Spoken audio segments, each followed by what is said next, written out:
No sé si ahí lo ven bien. Sí, profe, se Sí, ve. profe. Sí, bien.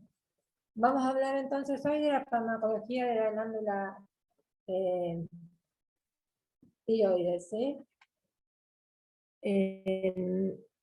Los objetivos serían conocer un poco, repasar un poco la fisiología de las hormonas tiroides, conocer la farmacocinética de las hormonas tiroides, conocer la farmacodinámica y farmacocinética de los fármacos o drogas usadas en el hipertiroidismo. Bueno, vamos a hacer un poquito un repaso de la glándula tiroides.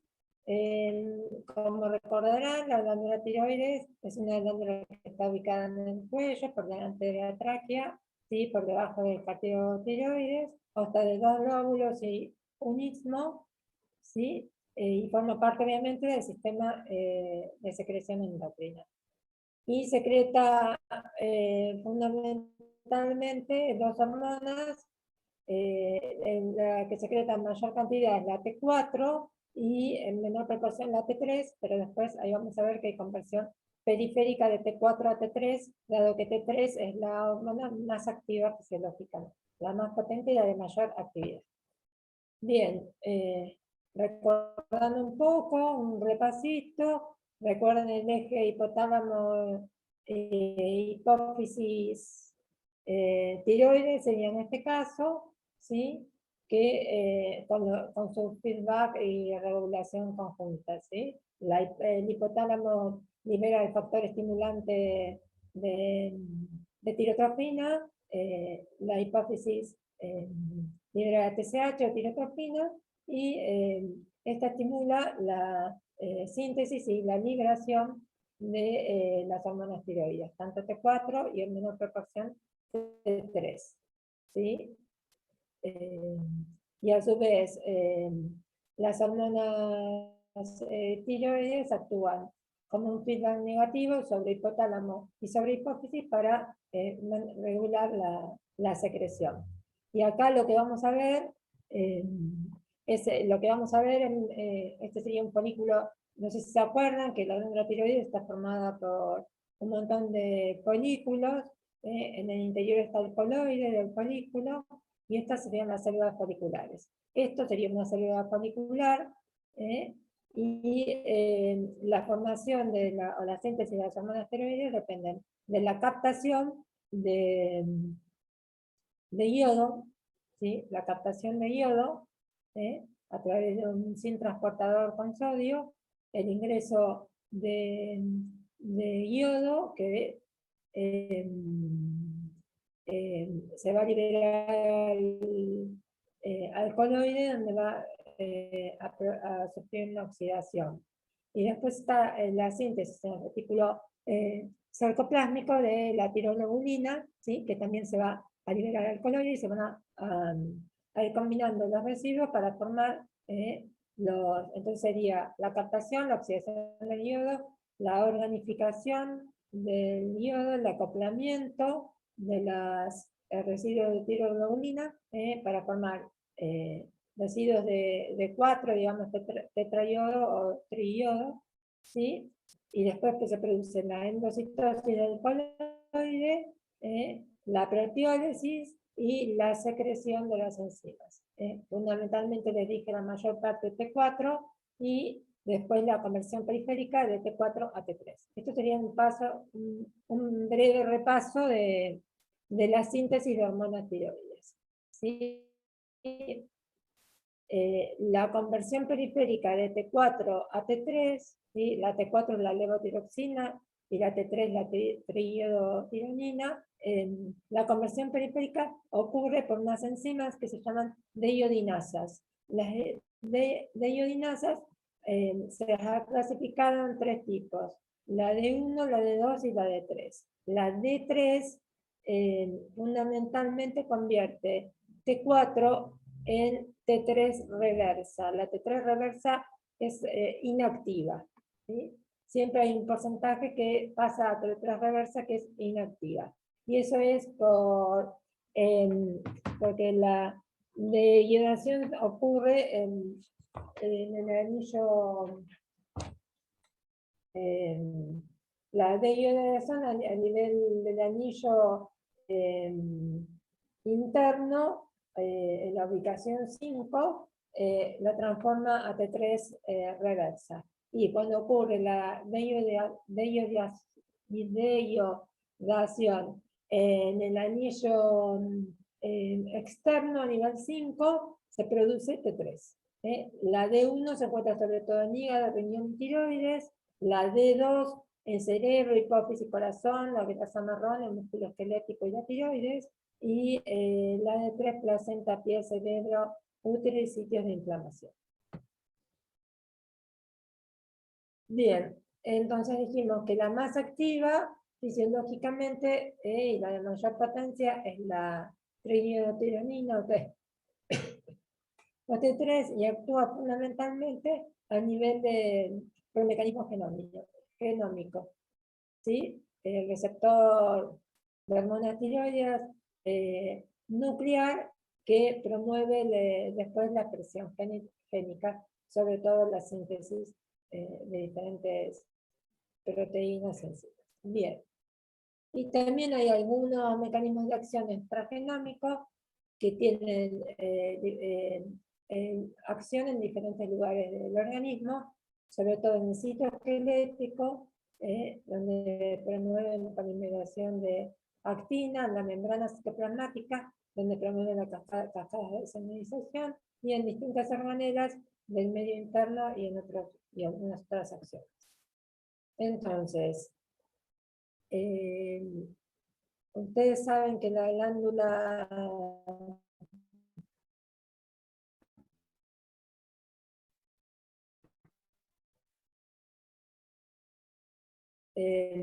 ¿cuáles serían las acciones farmacológicas o las acciones de las hormonas tiroides sobre el organismo en forma fisiológica? Las hormonas tiroides reaccionan al alza de los receptores beta 2. También estimulan la síntesis de proteínas necesarias para la mielinización madura. Por eso son fundamentales las hormonas tiroides, sobre todo en el recién nacido, para permitir la maduración. Ustedes saben que nuestro cerebro crece y madura, sobre todo en los 2 primeros años de vida. Es indispensable la presencia de hormonas tiroides para la maduración y el crecimiento y la maduración en nuestro sistema nervioso central. También interviene en la maduración y producción de surfactante en el feto. No sé si se acuerdan lo que es el surfactante, ¿sí? Es la sustancia que permite que los pulmones se mantengan expandidos, ¿sí? Y además tienen, entonces esto sería fundamentalmente durante la formación y el primer tiempo de vida, y además en todo el organismo producen durante toda la vida. Las hormonas tiroides tienen efecto anabólico, aumentan la actividad de los osteoblastos y a altas concentraciones, por ejemplo, si recibe tratamiento de reemplazo hormonal a altas dosis, pueden terminar generando osteopenia.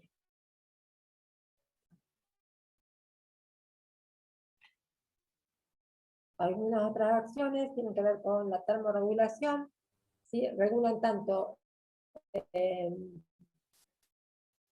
el aumento del número de actividad de las bombas de ATP y el aumento y actividad de las enzimas mitocondriales. Anterior, hipotálamo, hipófisis, tiroides, aumentan la síntesis de eritropoyetina y también participan en el funcionamiento del sistema reproductor.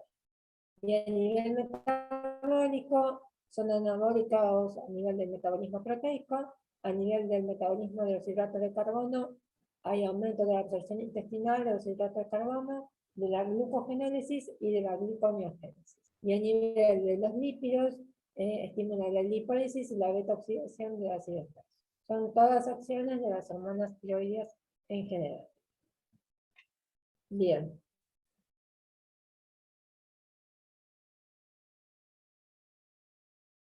Básicamente encontramos dos tipos de alteraciones fundamentales en la glándula tiroides.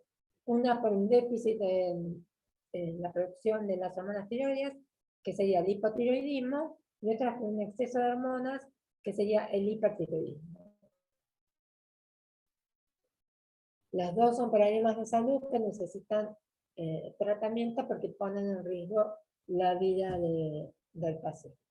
El hipotiroidismo. El hipotiroidismo está relacionado a veces con un déficit endémico de yodo, y como hoy en día la mayor parte de los países tienen suplementación, sobre todo de la sal, con yodatos, para impedir el déficit endémico de yodo, la mayor parte de los casos de hipotiroidismo hoy en día están relacionados con enfermedad autoinmune como la tiroiditis de Hashimoto, ¿sí? En estos casos en que hay hipotiroidismo, lo que suele tener él o la paciente, es más frecuente en mujeres de todas maneras, también hay hipotiroidismo secundario a la acción de algunos medicamentos. Pero bueno, el más frecuente es la tiroiditis de Hashimoto. El hipotiroidismo suele causar con niveles altos de TSH, de hormona tiroestimulante, niveles bajos de hormonas tiroides, ¿sí? Generalmente para lo que más se mide es T4, se puede medir también T3, y como las hormonas tiroides generalmente circulan unidas a proteínas en el plasma, se puede medir también la fracción libre de T4 para ver en qué niveles. Bien, o sea que tienen déficit de hormonas tiroides, lo que hacemos es una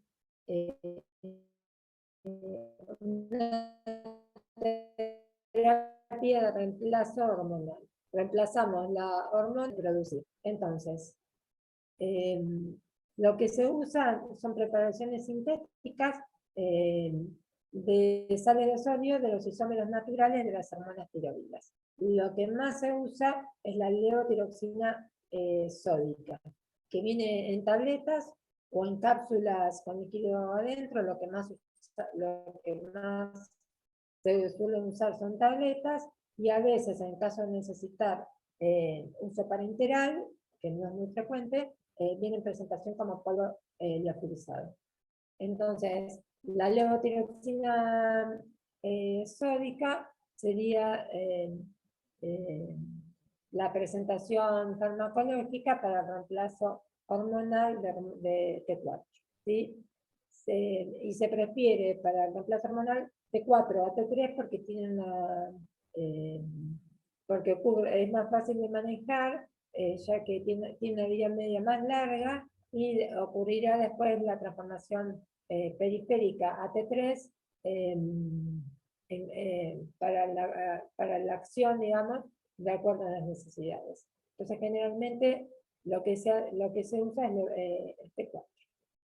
Sería vía oral, o como les dije, en caso de necesidad, la presentación utilizada para vía intravenosa, tiene una alta unión de las proteínas plasmáticas, se metaboliza sea por deiodinación periférica, y también puede ser por oxidación y por conjugación con ácido glucurónico y sulfúrico, ¿sí? A T2 y a diferentes metabolitos.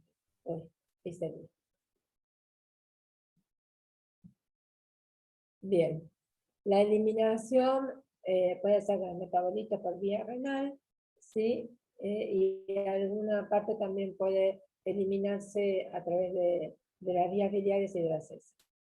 La vida media, como les dije, de T4 más larga, de 7 días, y de T3 de 1 día. Y se consideran por la FDA de clase A. O sea, ¿esto qué significa? Que si hay una paciente que está en tratamiento por hipotiroidismo y se queda embarazada, o desea embarazo y lo tiene, nunca hay que suspender el tratamiento, ¿sí? Por el contrario, hay que sostener el tratamiento y a veces ajustarlo, porque puede ser que aumente el requerimiento de hormonas durante el embarazo.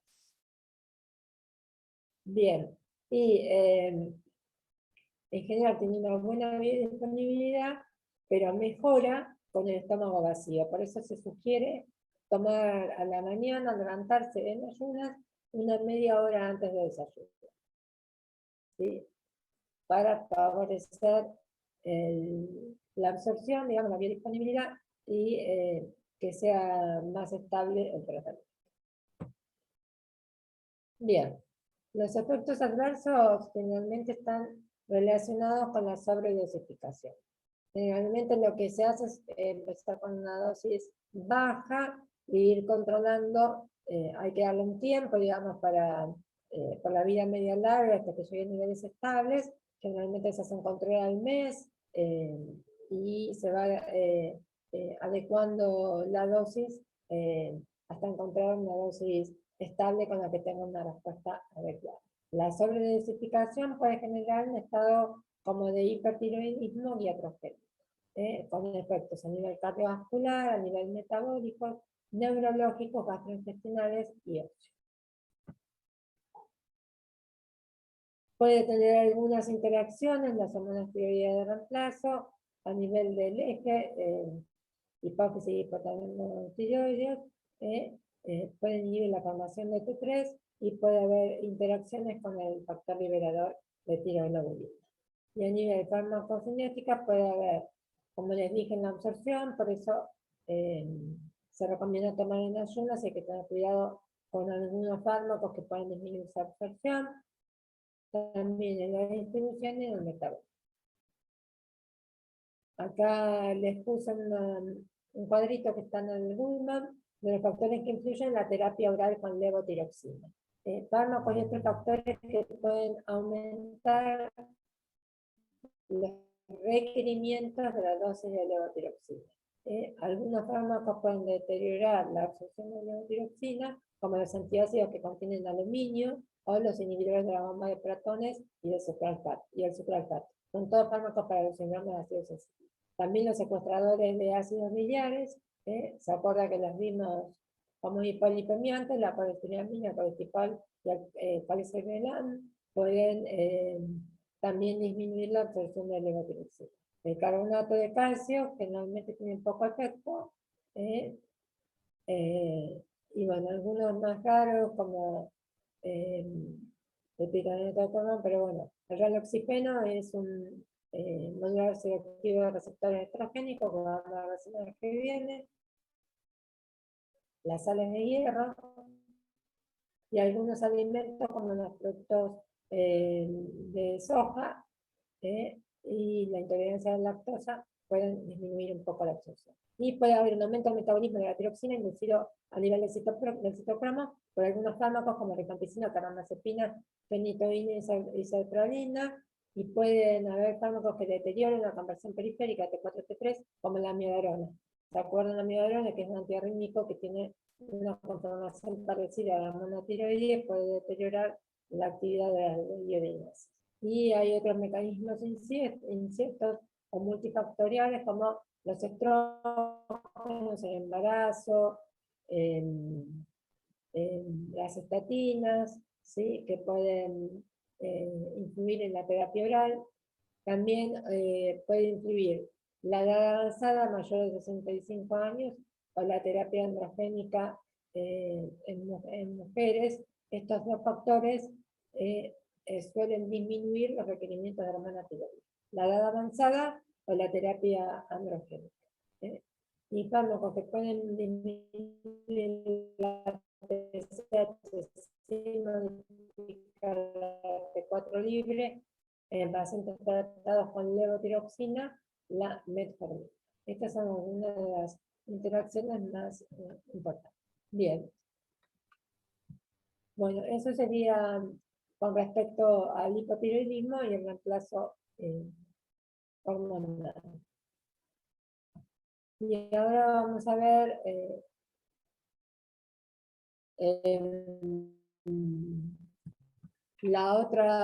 otro problema de salud que podemos tener fundamentalmente con el funcionamiento de la glándula tiroides es su funcionamiento en exceso, ¿sí? O sea, la presencia de hormonas tiroides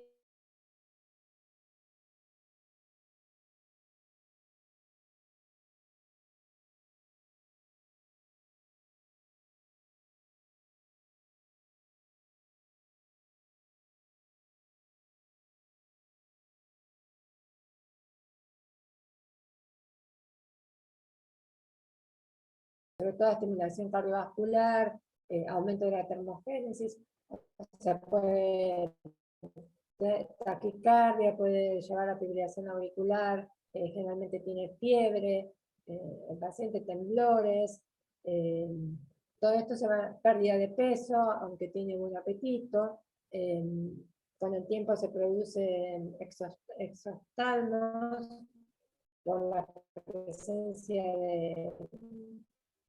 de infiltración del tejido alrededor de los ojos y de los músculos oculares, retrooculares y de los músculos oculares, también de tipo inmune, o sea, tiene exoftalmos, aumento de taquicardia, pueden llegar a tener fibrilación auricular, tienen pérdida de peso, son todos síntomas de aumento de la actividad tiroidea.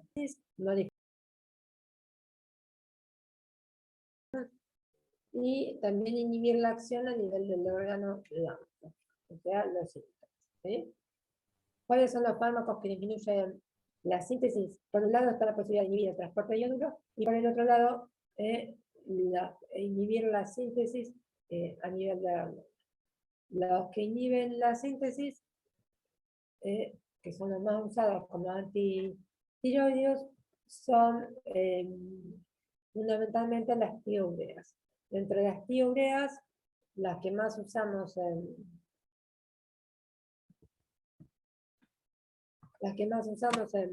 Argentina, en muchos lados, entre las tioureas es el metilmazol. O el metilmazol también se llama metilmercapto imidazol, porque en algunos libros aparece con ese nombre. El metilmercapto imidazol o metimazol. También existe, aunque no se usa tanto porque necesita tiene una vida media corta y una dosificación de 3 o 4 veces por día, el propiltiogracilo y el carbimazol. Todos actúan inhibiendo a la tiroperoxidasa. ¿Sí? Esa es su acción fundamental, la inhibición de la tiroperoxidasa. Además, el metilmazol tiene algunos efectos inmunosupresores y el propiltiogracilo además inhibe la deiodinasa 1, con lo cual disminuye la conversión periférica de T4 a T3. ¿Sí? Estos fármacos se administran vía oral, o sea, son pacientes que si bien están hipertiroideos, no están en un estado descompensado como una tormenta tiroidea o una crisis tirotóxica. ¿Sí? Entonces, se comienza el tratamiento bioral y lleva un tiempo llevar al eutiroidismo, generalmente alrededor de 30 días. Después que llegan al eutiroidismo, se suele mantener una dosis plena por unos meses y después bajar a una dosis de mantenimiento. Generalmente el total del tratamiento lleva alrededor de un año. Con eso, la mayor parte de los pacientes con enfermedad de Graves remiten, a veces para toda la vida. Hay algunos que pueden, después de muchos años, volver a tener alguna recaída. Bien.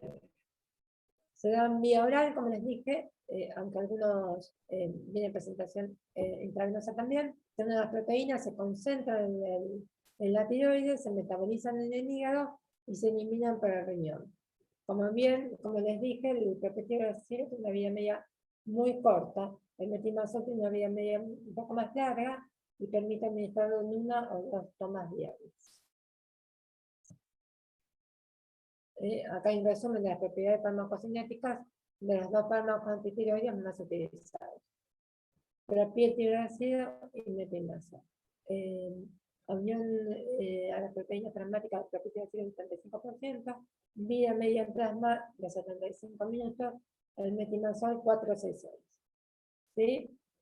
Los dos concentran en tiroides, de mejora de herencia, el paso transplacentario es bajo y las concentraciones de leche materna es bajo. O sea que si hay una paciente con hipertiroidismo que necesita tratamiento y está embarazada, pueden llegar a utilizarse. no son tan seguras como, no son clase A como la hormona tiroidea, pero en caso de ser necesario, el riesgo de oficio habla a favor del uso. Pueden tener algunos efectos indeseables. Los más comunes o frecuentes el rash y el prurito. También puede tener molestias gastrointestinales, adenopatía, cefalea y alopecia menos frecuentemente. Y algunos graves que pueden ser, en el caso de tratamiento durante el embarazo, hipotiroidismo fetal, y en el caso sobre todo del metimazol, puede producir granulocitosis, que es difícil de predecir. Generalmente lo que hay que hacer es alertar al paciente que en caso de que esté en tratamiento con metimazol, que en caso de presentar un cuadro febril, por ejemplo, dolor de garganta y fiebre alta, que concurra al médico y que le comente que tome esta medicación para que le haga un recuento de blancos. ¿Sí? En caso de tener un recuento de blancos bajos, o sea, pensar que esté haciendo una granulocitosis, generalmente con la suspensión de la medicación se suelen recuperar. Y el propiltiracilo puede causar hepatitis fulminante, también de baja frecuencia, y también, más raro, la ocurrencia de colestesis. Bien, como dijimos, entonces podemos también hacer tratamiento para, como ayudantes en los casos en que hay tirotoxicosis, o sea que está cursando un cuadro agudo, digamos, de hiperfunción tiroidea, generalmente el paciente está febril, con una frecuencia cardíaca muy elevada, digamos, con efectos simpáticos como marcados.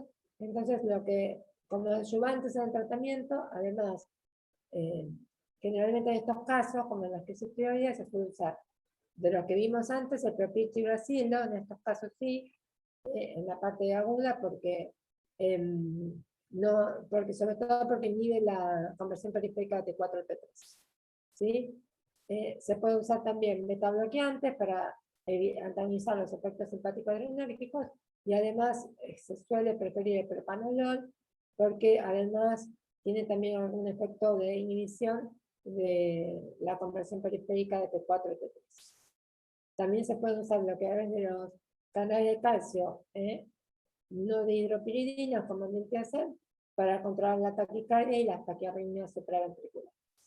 Y en el caso, en algunos casos ya no de tirotoxicosis, sino en casos de oftalmopatía, o sea, de exoftalmo marcado, que no remite con el tratamiento tradicional.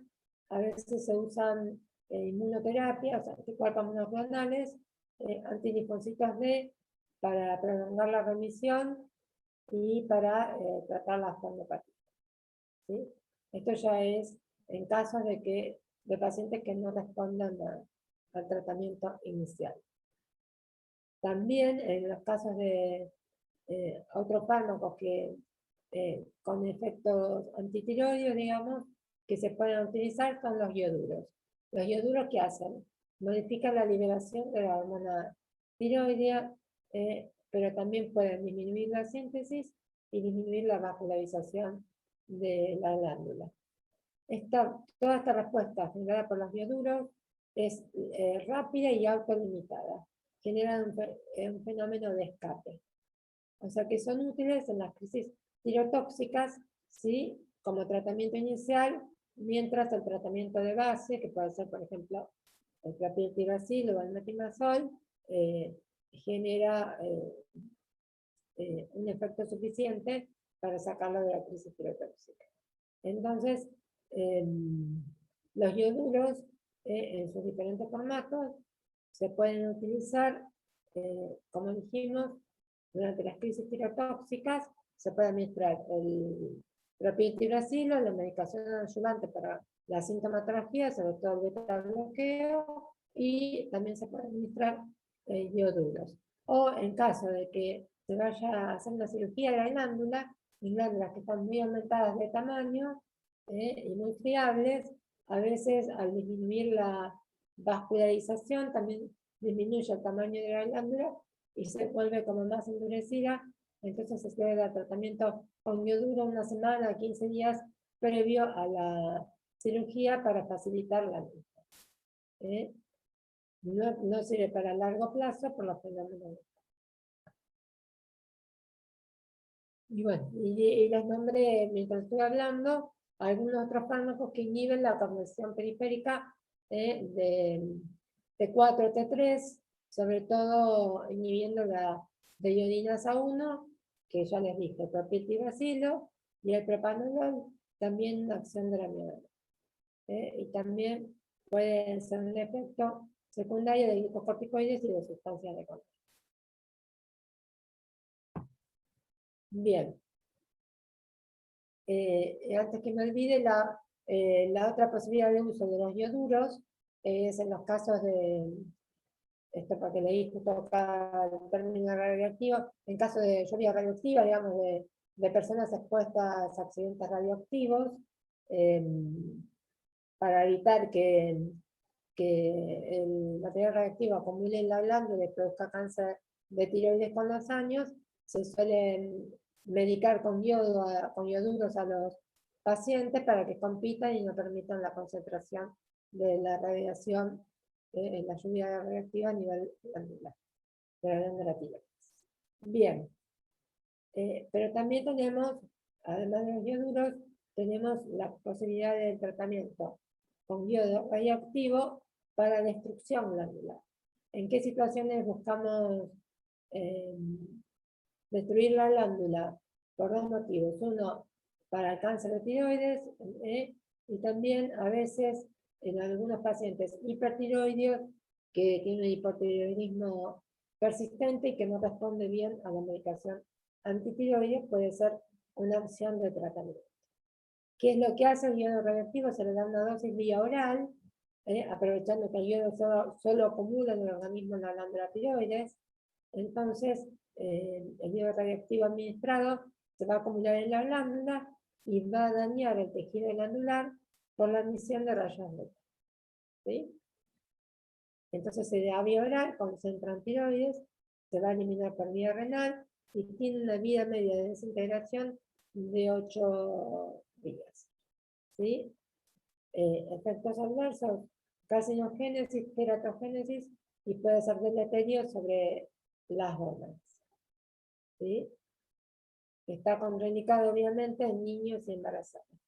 También en algunos lugares, cuando se le administra el yodo radioactivo a los pacientes, les sugieren mantenerse alejados porque algo de emisión radioactiva liberan, digamos, aunque es baja, mantenerse alejados de niños y embarazadas durante 10 a 15 días para evitar exponerlos a esa pequeña radiación que mata.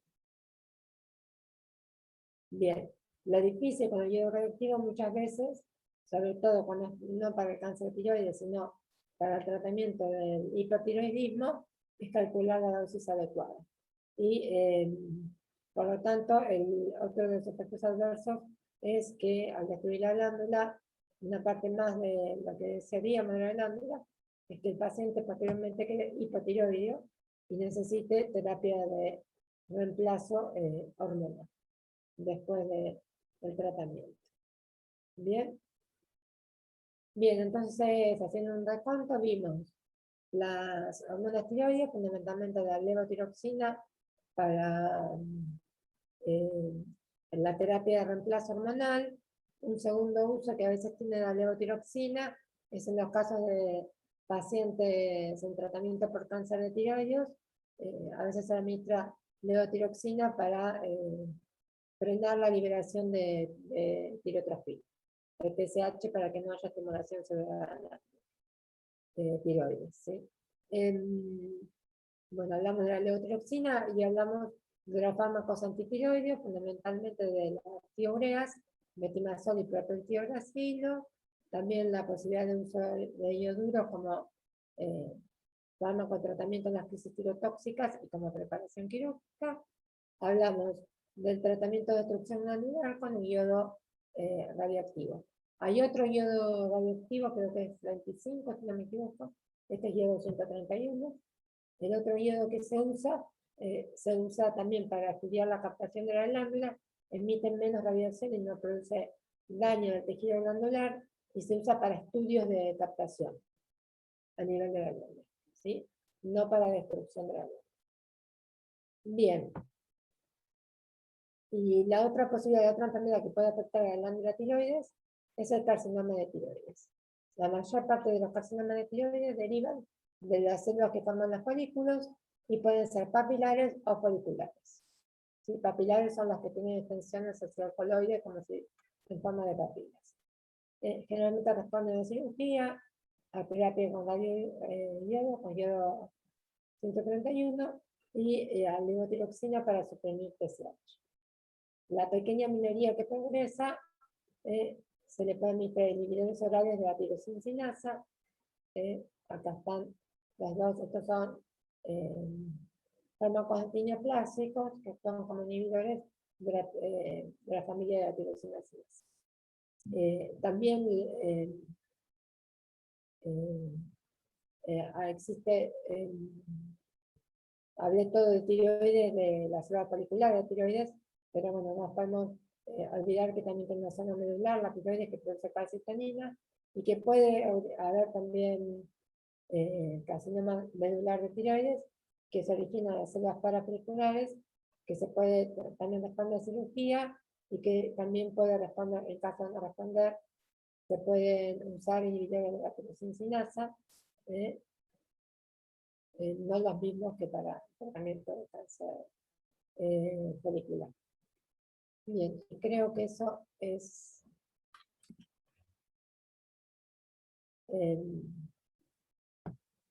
todo, fui rapidísimo. No sé si me quieren consultar alguna cosa sobre el tema. Sí, a mí. No, profe, estuvo claro.